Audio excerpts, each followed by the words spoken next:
வாழ்க இவ்வையகம் வளத்துடன் வாழ்க வாழ்க. வாழ்க இம்மாநிலம் ஆழ்ந்துணர்ந்து அமைதியாக. அன்பர்களே, February 16 இன்றைக்கு உயர் புகழ் என்பது குறித்து சிந்திக்க தருகிறார் தத்துவஞானி வேதாத்ரி மாமணி அவர்கள் தன்னுடைய வாழ்க்கை மலரில். பொதுவாக இந்த உலகத்தில் புகழ் பெற வேண்டும் என்று விரும்புகிறவர்கள் நிறைய பேர் உண்டு. அப்படி புகழ் பெற விரும்புபவர்கள் தானாக விரும்பி தான் செய்வதெல்லாம் மற்றவர்கள் பாராட்ட வேண்டும் என்று நினைத்து அதற்கான முயற்சிகளை செய்கிறார்கள், பெறுகிறார்கள் என்பது. ஆனால் தத்துவஞானி வேதாத்ரி மாமணி அவர்கள் தன்னுடைய அருமையான அந்த வாழ்த்து ஒன்றினை வடிவமைத்திருப்பதில் சொல்கிறார். அருட்பேராற்றல் கருணையினால் உடல் நலம், நீளாயுள், நிறை செல்வம், உயர் புகழ், மெய்ஞானம் ஓங்கி வாழ்வோம் என்று அதில் உயர் புகழ் என்பதற்கான விளக்கத்தை, வரை விளக்கணத்தை அருள் தந்தை அவர்கள் இப்படி சொல்கிறார்.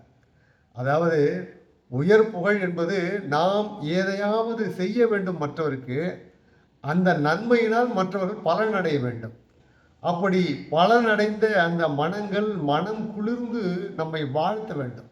அந்த வாழ்த்துக்கு பெயர்தான் உண்மையான புகழ், அதுதான் உயர் புகழ் என்று கூறுகிறார்கள்.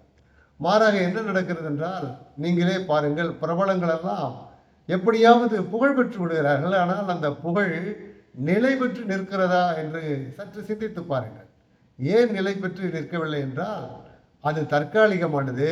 ஆனால் அதே நபர், அதே மனிதர்கள் தன்னுடைய சக மனிதர்களுக்கு நன்மைகளையே செய்து நல்ல முறையிலே கடமையறம் ஆற்றி அதன் மூலம் பலன் பெற்றவர்களாக இருப்பார்கள். என்றால் அவர்கள் தொடர்ந்து நம்மை வாழ்த்தி கொண்டிருப்பார்கள். அந்த வாழ்த்து தான் உண்மையான புகழ், அதுதான் உயர் புகழ் என்று அருட்தந்தை அவர்கள் மிக அருமையாக குறிப்பிடுகிறார்கள். அத்தகைய உயர் புகழை பெறுவதுதான் நம்முடைய நோக்கமாக இருக்க வேண்டும் என்று தத்துவஞானி வேதாத்ரி மாமணி அவர்கள் தன்னுடைய செய்தியாக சொல்வதை உங்களுக்கு சொல்லி இன்றைய சிந்தனையை நிறைவு செய்கிறேன். வாழ்க வளமுடன். மகிழ்ச்சி.